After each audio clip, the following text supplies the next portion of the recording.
नमस्कार दोस्तों, मैं आपके लिए लेके आई हूँ घर की ही चीज़ों से बनने वाली इस मिठाई की रेसिपी, जिसे हम घर के ही सामान से बना के तैयार करेंगे और 2 फ्लेवर का हम इस मिठाई को बनाएंगे। आप देखें कितनी खूबसूरत लग रही है। नीचे से ये पीली है और ऊपर से सफ़ेद है। तो चलिए जल्दी से बनाना शुरू करते हैं इस 2 फ्लेवर की मिठाई को। और इसी बनाने के लिए हमने कढ़ाई ले ली है। आप चाहें तो पैन का भी इस्तेमाल कर सकते हैं कढ़ाई की जगह। और इसमें अब हम डाल रहे हैं ये 1 चम्मच देसी घी। देसी घी की जगह आप डालडा का भी इस्तेमाल कर सकते हैं। और इसी के साथ में अब हम डाल देंगे 2 छोटे चम्मच रिफाइंड। आप चाहें तो पूरा देसी घी सिर्फ डाल सकते हैं, रिफाइंड ना डालना चाहें तो देसी घी डाल लीजिए 3 चम्मच। पर मैंने इसे मिक्स करके लिया है। 2 चम्मच मैंने रिफाइंड ले लिया है और 1 चम्मच देसी घी। देसी घी को और रिफाइंड को अच्छे से हम मिक्स कर लेते हैं।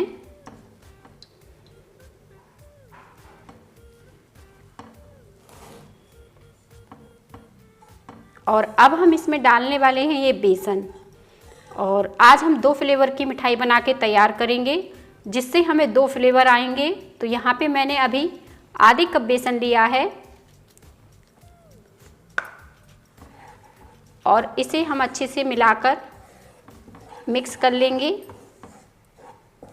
और धीमी आंच में अब हमें इसे भूंज लेना है। और बेसन को अब हमें धीमी आंच में अच्छे से भून लेना है जब तक कि इससे खुशबू ना आने लगे। या फिर जैसे हम लड्डू बनाने के लिए बेसन को भूंजते हैं, ठीक उसी तरह का भुना हुआ बेसन की ज़रूरत है हमें। बर्फ़ी या लड्डू हम लोग बनाते हैं फिर बेसन को भूंजते हैं, उसी तरह से अच्छे से इसमें खुशबू आने तक हमें भून लेना है। और जब बेसन अच्छा से भून जाएगा तो इससे हल्की सी खुशबू आना शुरू होगी और ये बहुत हल्का हल्का सा हो जाएगा। जैसे हम इस तरह से चलाते हैं तो चलाने में आपको ये बहुत हल्का हल्का लगेगा। तो बस हम इसे इसी तरह से चलाते हुए भून लेते हैं। बेसन हमारा भूंजकर तैयार हो गया है। इससे बहुत ही बढ़िया खुशबू आ रही है। आपको ये बहुत ही हल्का सा दिख रहा होगा, एकदम लाइट लाइट। तो इसी तरह से हमें बेसन को भूंज कर लेना है। अब हम गैस को बंद कर देते हैं और इसे ठंडा होने देते हैं।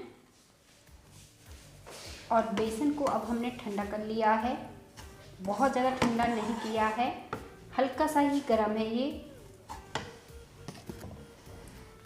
और अब हम इसमें डाल देंगे 1/3 कप चीनी। यहाँ पे मैंने पिसी हुई चीनी ली है।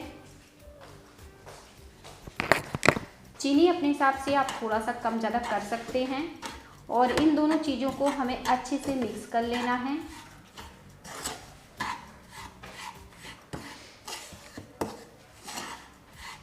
इस तरह से चलाते हुए हम इसे मिक्स करेंगे।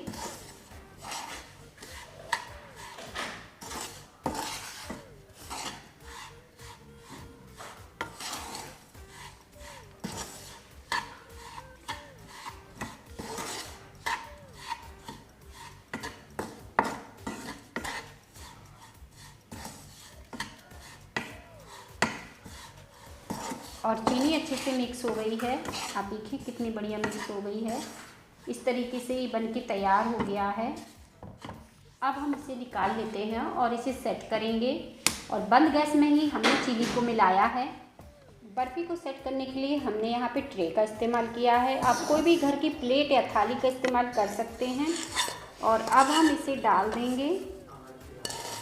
कोई भी दिक्कत नहीं होगी इस मिठाई को बनाने में। आपको ईज़िली आप ये मिठाई बना पाएंगे और सेट कर पाएंगे। और जैसे हमने बताया कि आज हम 2 फ्लेवर की मिठाई बनाएंगे।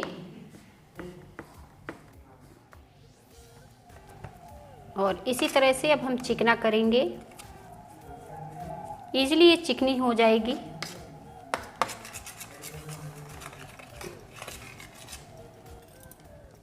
और बर्फ़ी को हमने इस तरह से सेट कर लिया है और इसे अच्छे से हमने चम्मच की सहायता से ही चिकना किया है। आप चाहें तो हाथों से भी इसे चिकना किया जा सकता है, क्योंकि ये गर्म तो है नहीं। और इसी के ऊपर आज हम दूसरी फ्लेवर की मिठाई भी डालेंगे। तो ये 2 तरह की मिठाई हमारी बन के तैयार होगी। इसी मिठाई के ऊपर हम दूसरा फ्लेवर डालेंगे। तो 2 फ्लेवर की हम मिठाई तैयार कर रहे हैं, तो दूसरे की भी तैयारी कर लेते हैं। इसे इसी तरह से छोड़ देते हैं। अब मैंने फिर से वही कढ़ाई ले ली है, कढ़ाई को साफ़ करने की ज़रूरत नहीं है। और इसमें भी अब हम डाल देंगे ये 1 चम्मच देसी घी, और इसे भी अब हम इसमें भी रिफाइंड का इस्तेमाल करेंगे। इस तरह से मैंने 2 चम्मच रिफाइंड डाल दिया है।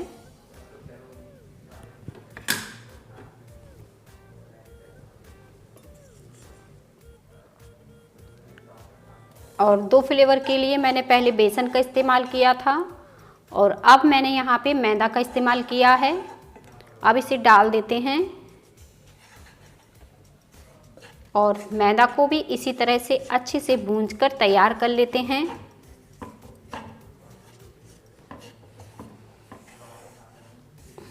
मैदा आप भूंजें। अगर आपको लगे इसमें घी या तेल थोड़ा सा कम है तो आप थोड़ा सा घी या तेल और डाल सकते हैं इसमें।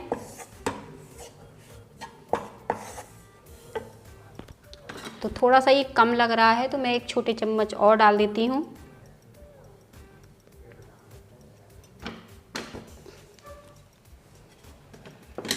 और अब अच्छे से इसे भूंजकर तैयार करेंगे। इसे भी हमें धीमी आंच में अच्छे से भून लेना है। और यहाँ पे मैंने घी और रिफाइंड इसलिए मिलाया है ताकि हम इस मिठाई को बहुत ही बजट में बना पाएँ। आप चाहें तो सिर्फ घी से भी इस मिठाई को बना सकते हैं, लेकिन सिर्फ रिफाइंड से हम इस मिठाई को नहीं बना सकते हैं, क्योंकि घी से ही हमारी बर्फ़ी सेट होगी। इसलिए हमें थोड़ा कम या ज़्यादा घी डालना ज़रूरी है, और उसी से हमारी मिठाई सेट होगी। तो इसे भी अब हम धीमी आंच में इस तरह से चलाते हुए भून लेंगे, जब तक कि इससे अच्छी सी खुशबू ना आने लगे। मैदा के लड्डू आपने खाए होंगे, मैदा की बर्फ़ी खाई होगी, बहुत सारी चीज़ें मैदा से बनती हैं। तो ये 2 फ्लेवर की मिठाई आप ट्राई ज़रूर करिएगा, आपको बहुत पसंद आने वाली है। और मैदा को भी अब हम अच्छी सी खुशबू आने तक भून लेंगे। दोस्तों, मैंने बहुत ही कम इंग्रेडिएंट लिए हैं, क्योंकि मिठाई मैं रोज़ बनाती हूँ, तो मैंने सोचा कि बहुत ही कम मात्रा में बनाती हूँ, इसलिए मैंने आज बहुत ही कम इंग्रेडिएंट से आपको बनाना बताया है। और देखें, मैदा भी बिल्कुल हल्की सी हो गई है। इसी तरह से अच्छी सी खुशबू आने तक हमें मैदा को भून लेना है, जो खुशबू इससे आ रही है। और अब हम आंच को बिल्कुल धीमे पे ही रखे हैं, और इसमें ऐड करने वाले हैं ये पिसी हुई चीनी। ये भी हमने 1/3 ही ली है, और अभी हमारा गैस को हमने बंद नहीं किया है, बिल्कुल धीमे पे रखा है। और अब हम इन दोनों चीज़ों को अच्छे से पहले मिला लेंगे।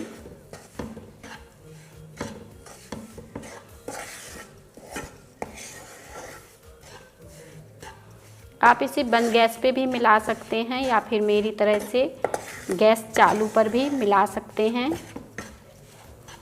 ईज़िली ये चीज़ें मिल जाएंगी।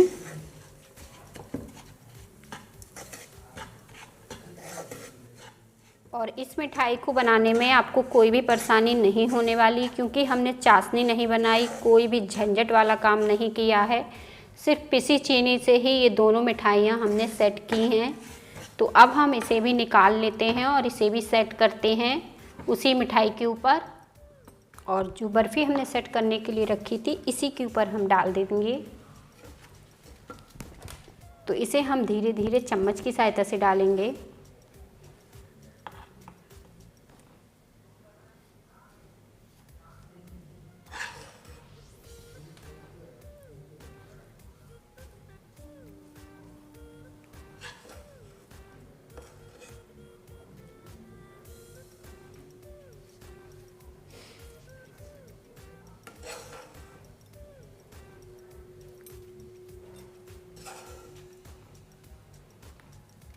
और बस इसके ऊपर इस तरह से सेट करेंगे। और इस तरीके से जब मैदा ठंडी हो गई थी तो मैंने इसी के ऊपर फैला दिया है। ईजिली ये फैल गई है, कोई दिक्कत नहीं हुई। और अब हम थोड़े से ड्राई फ्रूट लगा देंगे ताकि ये भी सेट हो जाएं।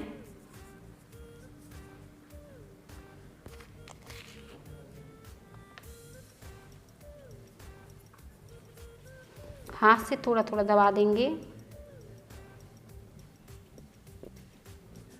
अब हम इसे इसी तरह से रख देते हैं फ्रिज में सिर्फ 10 मिनट के लिए। 10 मिनट में ही हमारी बर्फ़ी परफेक्ट सेट हो जाएगी।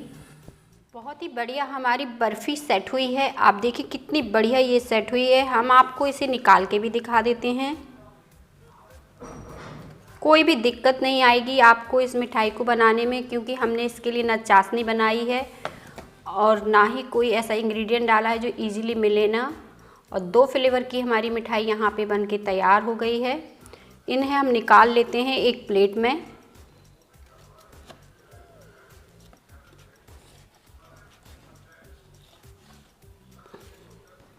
और ये कितनी सॉफ्ट है, बिल्कुल मुलायम एकदम सॉफ्ट है। मैं इसे आपको तोड़ के दिखा देती हूँ। ईजिली ये टूट जाएगी।